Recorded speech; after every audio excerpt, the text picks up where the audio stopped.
Hello everybody and welcome back. My name is Mel and today is the start of a brand new reading vlog. I'm excited about this one because hopefully it's going to help me get a reading vlog full of wins, which is more exciting than me basically hating on all of the books. We're going to be reading books from authors that I have previously given 5 stars. Now some of these may include sequels that I've really been wanting to get to. Some of these are starts to new series or standalones from authors that I've previously given 5 stars.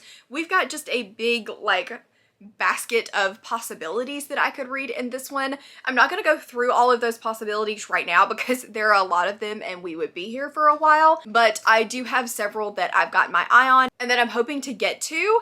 I did have my Patreons help me choose what I'm going to be reading first because I could not decide. Like, there were literally too many good options and there were just too many options, period. And so I was having a really hard time at choosing what I wanted to read. So I asked them to pick amongst the 8 books that I was considering, and they chose, okay, so it is a very close comparison between Fury Song by Rosie Aramunda, which is the 3rd and final book in the Fireborn series. And then we also have Slaying the Vampire Conqueror by Carissa Broadbent, which is the standalone in the Crowns of Nixia world. So both of those, they were within 3% of one another. So what I will probably do is go ahead and start Fury Song on audio, and I will pick up Slaying the Vampire Conqueror on my Kindle or physically, and hopefully we can read both at the same time. So those are the 2 that I'm going to be starting with. I'm anticipating flying through books this week, so I'm hoping I can get to quite a few. Like I said, not everything will be sequels in here. It will be completely spoiler free. If I am talking about a sequel, I will just kind of give you my general thoughts, and I will give you the synopsis for the first book, so I won't be spoiling the sequels. But hopefully you will get to watch me gush, scream, and squeal over some books this week, which is my goal, but you never know. You never know what the week's gonna hold. So I'm a little bit nervous to read a bunch of anticipated books. These aren't necessarily all 5-star predictions, but they are books that I'm very excited to get to from authors that I obviously know and trust. And so I'm hoping that I can get some significant wins, but I'm still a little apprehensive because there's some on this list that I have been actively avoiding. And we'll talk about those when I get to them. So I guess I'm gonna go, David and I are actually gonna go out to lunch. It is a Sunday afternoon. So we're gonna go have some lunch, get some errands run, and then I think he's gonna mow the grass. So I'll probably settle in while he does the hot outdoor chores and I'll just read a book, which sounds like an amazing lazy Sunday to me. So I have done no reading whatsoever this afternoon, but I did get some books in the mail, so I wanted to do a quick unboxing with you guys and show you what I got. I may end up regretting some of these purchases, but that's okay. I'm still excited. So the first one is Blood Mercy by Bella Roth. Bella Roth, is that how you say that? This is a nice, pretty floppy indie paperback, actually. This is a fantasy romance. It's about a human and an immortal who have to make an alliance to save their kingdom, and they have a forbidden love. I think it's supposed to be a slow burn. I've heard some good things about it, that it's got really good world building on top of the romance, and so I'm hopeful that I will like this, but I'm a little bit nervous about it because I've also heard that the main character is a bit of a cinnamon roll, and we know I like the banter in my books. The other fantasy romance that I picked up is the Song of the Marked by S. Jim Gaither. This one is another slow burn romance about gods that are growing restless and an ancient evil that is stirring, and 2 people that must come together in order to stop it. I've not heard anybody ever talk about this book, but it sounded good. And I've been in a fanboy mood, and so I decided to grab it because it was pretty and it wasn't overly expensive, and I wanted it, so I got it. That's all I really have to say for myself in regards to this one. I thought it was pretty and I wanted it. And then I also picked up Wayward by Blake Crouch, which is the 2nd book in the Pine series. I just needed the 2nd one because I read it for the last vlog, for the scavenger hunt vlog, and I wanted to buy the 2nd book so that I could continue to collect them before finishing off my collection. While I was out today, I decided to go by Barnes & Noble and pick up the latest Taylor Adams, The Last Word. I liked No Exit now. In retrospect, I do like it. When I was reading it, I found it quite frustrating, and I'm one of the only people that you're gonna hear actually say that. And then Hairpin Bridge was probably my first 1-star that I've ever given. I did not like that book at all. So why did I buy this full price hardcover? I don't know. couldn't tell you. I do need it for a vlog, I can tell you that. But I think the FOMO got me a little bit. Rye said she really enjoyed it. She did not read Hairpin Bridge and did like No Exit. But I think the thing with No Exit, one was I read it a while ago and my tastes have changed a little bit. And the other was just that I found the main character's motivations to not be super believable. So that hurt it a little bit, but I liked the writing style. So we'll see if I end up enjoying this or not, but I did buy it. So that's my little haul for today. I do have Daughter of No Worlds coming and I'll show you that when I get it, but I don't have it right now.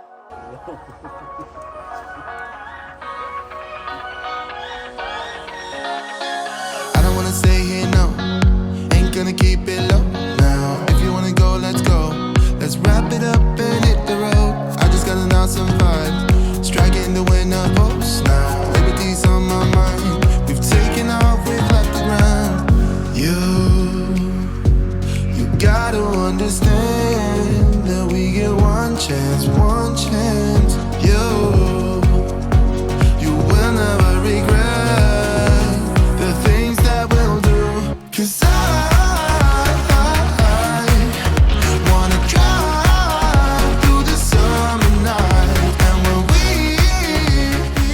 So we're gonna do a little bit of a janky vlog clip update because it's been a long day and I don't have the mental capacity to set up a proper like filming spot. So hopefully this is not too bad, but today was a long day. Last night David was headed home and his car decided that it did not want to shift out of first gear anymore. And so I had to leave after I'd already gotten in my PJs and was in bed and had to drive and go pick him up. And then get it to a body shop and get him back home with me. And he lives like an hour and a half away, so I ended up having to take him all the way back home and then back after work today. So it is now 8 o'clock at night, and I'm tired. However, because of all of the running around, I did manage to get to halfway of Fury Song by Rosie Armanda. This again is the third book in the Fireborn trilogy. If you don't know what Fireborn is about, it's about mostly Lee and Antigone, who are on polar opposite ends of the hierarchy. Antigone grew up a peasant and Lee grew up the son of a king, but the old regime has been destroyed and dismantled, and so nobody knows who Lee is, and they're both battling to become the first rider of the Dragon Squad. This series has a lot of politics in it. It does have a little bit of a romance. It's got some really good friendships. And of course, as always, it has dragons. And I adored book 1, loved book 2, and am loving book 3 as well. I do find that I like it a little bit better when our characters are together. So that part I haven't liked quite as much as the first and second book. There is one point of view that we've known the character for a whole book, but we've gotten his point of view, and I just don't know that I really care much about that addition. I want the other person who is connected to him's point of view a little bit more. If you've read it, you know who I'm talking about. But I am liking where we're heading. I just got to part 3 and things are happening. I'm loving the politics. As always, she does such an incredible job with that, and I'm having a great time. So definitely can't complain. This is going to be a win. I just know it, so that makes it nice and easy. And then I really haven't read any of the other book. I haven't really been home. Most of my reading has been car listening. So once I've gotten a little more into that, I will update you guys on it as well. But yeah, it's been a solid reading day, even if it's been a tiring reading day. So I'm gonna go lay in bed and be a vegetable and watch some TV, and I'll do more reading tomorrow. Oh, guys, so I have finished the first book for this vlog, and that is Fury Song by Rosie Armanda.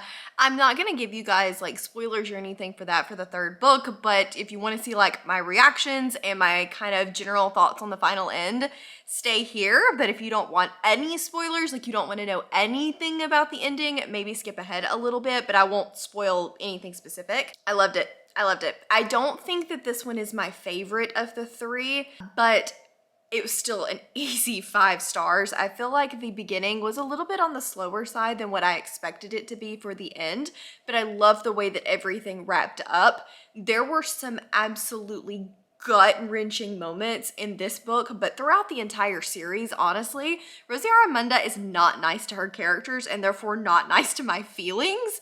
And the way that she does things and the way that she manages to make you feel and not see stuff coming, but it also make absolutely perfect sense is just... I wasn't ready. I was driving home during one of the parts and I was like, I just started screaming. And then I knew that there was more coming, but I didn't really know what it was. And it was just moment after moment, but also somehow manages to give you that, I mean, it's young adult, so it does have a happily ever after, but at the same time, the moments of triumph felt so much more deserved because of the consequences and the like real impact that she manages to put in this book. It's not one of those where anyone is safe. It's not one of those where she is afraid to pull punches and not give you consequences for actions and consequences for events, because not everything is a direct, like, poor choice that caused it. And I loved it. I loved it. I thought it was so well done. This is a 5-star series across the board, easy 5 stars. It was amazing. And I will definitely be reading more from her if she ever puts out anything else in the future, because 5 stars. 5 stars. So now let me try to decompress just a little bit and give you initial thoughts on Slaying the Vampire Conqueror by Carissa Broadbent. This one I am really enjoying. It is a standalone in the Crowns of Nyxia world. It's following Selena. It's following Selena, who is a human that worships the Oracle God, and she is a part of a sisterhood, which are basically nuns that sacrifice and give up their eyes in order to get the power of seeing, but not seeing in the way that we are used to. She then sets off to try to infiltrate and destroy this vampire conqueror, this guy that is trying to take over the city that she's been living in. I'm about 20-ish% into this book so far, and I'm really enjoying it. I'm really intrigued by the magic system. She is a seer, and with these powers, she can also see threads of things, and that gives her basically sight that's better than sight. I'm really enjoying this so far. I like her a lot as a main character, and I like that she's questioning things and not really taking everything at face value. I appreciate that in a character a lot, and I think that she's going to have a lot of grit. I do hope that we get a little more information on the magic system, because right now there's been some instances like she'll talk about somebody's facial expressions or something like that, and there's just no real way that a thread would be able to give you that information or a sense necessarily. So I am hoping that we get a little bit more into how the magic actually works in this one, not just that it's bestowed by the goddess and here you go. Although I think that the point of giving up the sight is more of a sacrificial type of thing rather than to get the magic, if that makes sense. I'm enjoying the banter between her and a side character that we have so far. We did meet the love interest, and I think I'm gonna like him, but my ticket's still out a little bit. It does remind me of an Enemies to Lovers, and so if we get that really good banter, I'm going to adore this book. But he is very brooding right now, so we'll see if he lets up his brooding a little bit or if she's the source of the banter. I could see that going really, really well. She's not a sunshine by any means, but I could see her being very snarky toward him and like forcing him out of his shell. So we'll see. I'm hopeful for that.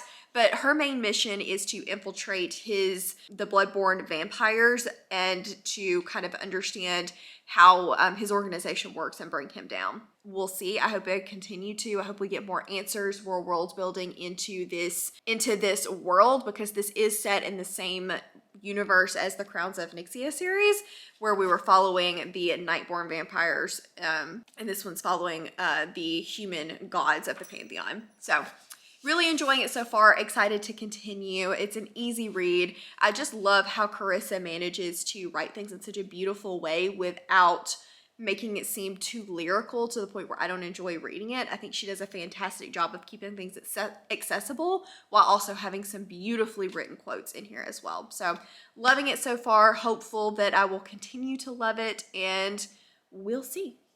Okay, friends, so I feel like a car update is definitely required. I have not done one of these in a very long time. I have been listening to Tress of the Emerald Sea on my way to and from work, and I've got a little over halfway into it. This is a very storyteller type story. You can still hear the Sanderson, but I can definitely see the Princess Bride comparisons. You know how the grandfather sits down, opens the book, and starts telling the child a story. It's very much so like that, where we have Hoyd narrating the story. It's about Tress, who lives on this rock, and it's a world where there are spores, and spores create a sea. And these spores are very dangerous. If they get inside you, they can make like roots sprout from you. And so these residents are never allowed to leave the rock or to leave their island. So I'm finding the world building very interesting. Not surprising, it is Sanderson, but I don't really care much about Tress. She's a very good girl that's learning how to strike out on her own. The core of the story is a romance, and she's got to go save the boyfriend or whatever. And I don't know, it's an adventure story, which is not really my thing. It's very whimsical, which is not really my thing, so I'm finding myself rolling my eyes a lot at it. However, it is very well written. I will definitely give you that. And the world is super interesting. I find the seafaring, the take on that, to be very intriguing. The spores and what they do and the imagery is also very intriguing, but I just don't really care about the actual story or the characters, which is making this a little bit of a struggle to get through. It's not a very long book. I think I've got like an hour and 40 minutes, so I'll definitely finish it today, but my initial impressions are, it's all right, I guess, but it's definitely not what I would consider to be Cosmere, not by any stretch of the imagination. It is referencing Cosmere and talking about the fact that it is Cosmere, so I don't think it's necessarily required for Cosmere, but I don't know. I'm not loving it, and it makes me very nervous for the rest of the secret projects. Okay guys, so it's been a day or so since I checked in with you guys. I have not been terribly busy, but I've not been terribly unbusy either. It's been kind of hectic at work. I have had a few things going on, but it is Friday. I think yesterday you may have gotten a car update from me on Tress of the Emerald Sea, and I have now finished this. I think I gave you a synopsis, so if not, I will clip into this later and we'll give a synopsis then. But I sadly did not love this one, and honestly, I wasn't expecting to just love it, 5-star it, but I was hoping that I would thoroughly enjoy it. It is very reminiscent of The Princess Bride. I can definitely see that kind of vibe in the writing for sure. And I do like The Princess Bride, but I think I like The Princess Bride because it's The Princess Bride, not because of the way that it's told or even the type of story that it is. It's The Princess Bride, you know? So unfortunately, this one is just not my kind of book. It's very much so a adventure story. And I think what I'm learning about myself is I don't really like seafaring type of stories because 90% of the time they are adventure stories. And I just don't care about the quest type thing. This one is gonna probably get a lower 3-star from me. I just never really connected with the characters. It was very quirky. It was very, were you in the litter box? It was very quirky. It was very fun. It had the message behind it, all of that fun stuff, but I just wanted more Sanderson? I don't know. I like the Mistborn, The Way of Kings style of Sanderson. I even really like the young adult Skyward series, but the whimsical thing, while really well written, and I will say that this is a very well written story. This is a very interesting magic system, an interesting world like you would expect from Sanderson. It's more of a me thing, not the book thing, if that makes sense. This was a beautifully crafted book. I just don't like this kind of story. So I'm going to give it a lower 3-star, I think. And I don't know how many more of the secret projects I will just be dying to read.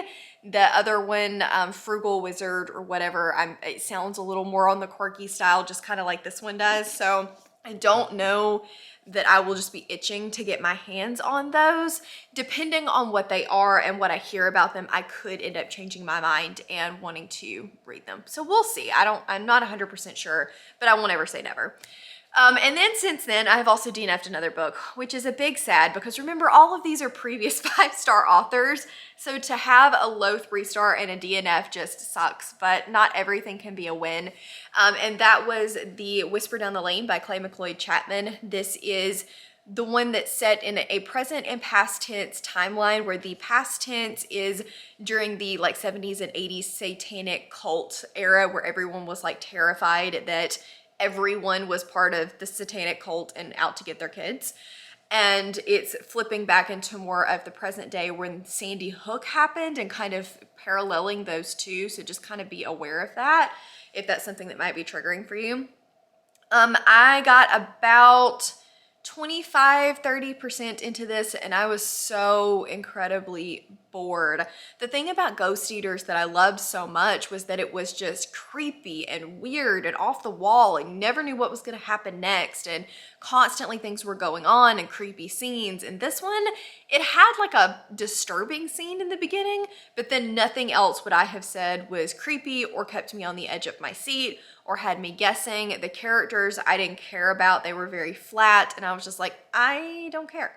So unfortunately, that one was not a win. I was hoping to read it for the Literally Dead book club. I think Kayla's pick for this month was Whisper Down the Lane, but didn't work. Did not work for me.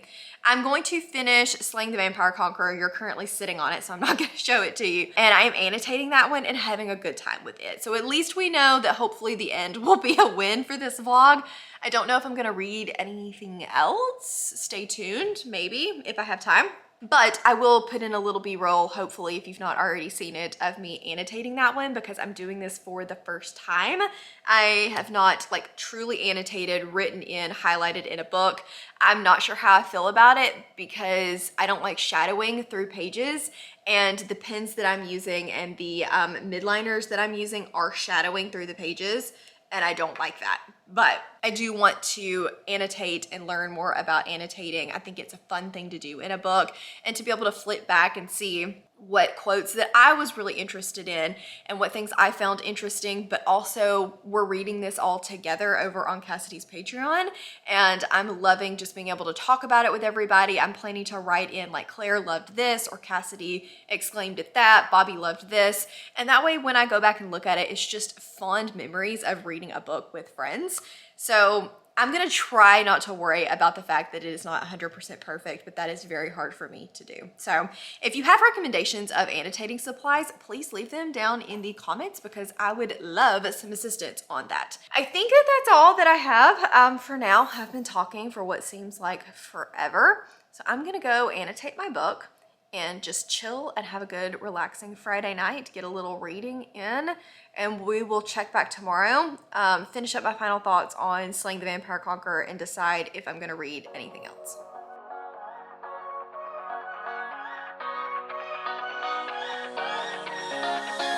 I don't wanna stay here, no. Ain't gonna keep it low now. If you wanna go, let's go. Let's wrap it up and hit the road. I just got an awesome vibe, striking the winner post now. Liberty's on my mind. We've taken off, we've left the ground. You gotta understand that we get one chance, one chance. You will never regret the things that we'll do. 'Cause I wanna drive through the summer night, and when we are old and gray, we'll look back at this summer night, this summer night, this summer night. Sleeping in the back of a van, roaming in the wilderness. We'll never need a plan. We'll be alright, just you and I. Singing from the top of our lungs, dancing by the lakeside. Gonna do it while we're young. In a moment it will all be gone. Okay, so I wanted to show you guys what it looked like at the halfway point. So this is kind of the edges at the halfway point. And let me see if I can find a like spot where there's not super spoilery. This is at the very beginning. So I'm just like underlining some things, tabbing some things. And then if it's like a really good quote or something like that, I am underlining or highlighting. I don't love these highlighters. They bleed a little too much and they're a little too dark for me. So I do have different highlighters coming that I'll use in future books. But so far, I think it's going pretty well. I am struggling to just sit here and annotate even though I've already read these parts. So I might end up from here on out, at the very least, highlighting as I go and stuff and not reading as much on the Kindle. because I love being able to use the scribe and like highlight and write on stuff, but transferring it over is nice while I'm learning what I want to highlight and what I want to tab. But once I figure that out, it's just slightly tedious. So we'll get into the groove. We'll figure it out. I need all of the annotating tips. So if you have any, let me know down in the comments, please, because I need some. Okay guys, so it's time to give you my final thoughts on Slaying the Vampire Conqueror and wrap up this vlog. I ended up liking this one, but not loving it. It probably comes out at like a high 3-star for me overall. As always, I love Carissa Broadbent's writing. I love the way that she manages to write so beautifully while also keeping things very accessible. Her world building is super fun, and I think she has some great ideas. I love this world and the gods and the vampires and how all of that comes together. In the beginning, I loved Selena. I thought that she was a really strong female lead, but as we progressed through the story, it became more of the same, and she became a not like other girls kind of character, and that was a little bit frustrating because I wanted to see her grow more, but I don't feel like we got the depth with her or with Atreus or them together that I truly wanted. I felt like there was a lot missing from this story, a lot of depth that I'm used to seeing from Carissa Broadbent in the Serpent and the Wings of Night series, and I just felt like there was some inconsistencies in the magic and the world building, as well as I just needed more character moments. She has a strong background, but at the same time, not at all. We're kind of told that she has this big past, and you don't really know what's going on with her past. You just know that she had a traumatizing life, and that's how that she ended up where she is. But I just found that when we finally got to the point where we were talking about her past, it was glazed over. We didn't really get a ton of information on it, and we just kind of bloop and just kept going. And so none of it felt as impactful and didn't grow her character in the way that I was hoping that it would. Atreus was just a little bit boring. He was very brooding, which was intentional, but also not in a way that grabbed my attention. And then there just weren't a lot of moments of them together. So by the end, I was like, okay, why are you going through all of this for somebody that you haven't spent that much time with? As always, her smut scenes, top tier, highly recommend those. I still, like I said, love her writing style. I'm still absolutely looking forward to reading the Daughter of No World series, so I did enjoy this. It just wasn't to the level that I was expecting from a full-length Carissa Broadbent based off of Serpent and the Wings of Night, but I still had a good time with it. So just to wrap it up, this high 3-star, I had fun. And then we had Tress of the Emerald Sea, which I also gave a lower 3-star. Did not have as much fun with this one. It was more just not the book for me. Very adventurous, seafaring, moral of a story, middle grade, but made for adults kind of book. Then we also had Fury Song, which I gave 5 stars. Absolutely loved it. I felt like that was a really fitting end, a really good wrap up to the Fireborn trilogy. If you have not read Fireborn yet and you like a lot of politics in your books, you don't mind the HEA style of a young adult fantasy story, but you do like complexities to your books, I think that that one would be a really, really good choice for you.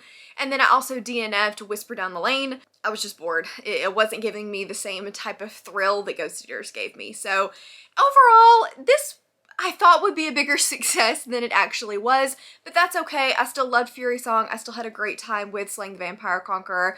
I'm still gonna read more Brandon Sanderson. I kind of was aware that that one might not be for me, and it makes me very hesitant to pick up any of the other secret projects. So if you've read them, let me know if you think that I should read them as well. And then I'll absolutely be reading Just Like Mother by Clay McLeod Chapman when it comes out in like September, November anyway. So it wasn't a complete fail. I still trust these authors, but it helps me learn my reading taste, helps me learn what I like and what I don't like. So that's always a good thing. Thank you guys so very much for watching and hanging out with me this week. If you want to just let me know that you were here, leave me some kind of seafaring emoji, because why not? As also, let me know down in the comments below if you've read any of these books and what you thought of them, or if you have any recommendations for me based off of what I learned this week. As always, links to my Patreon, Instagram, Twitter, and Goodreads are all linked down in the description box down below, and I'm excited to see you next week in the next video. Bye!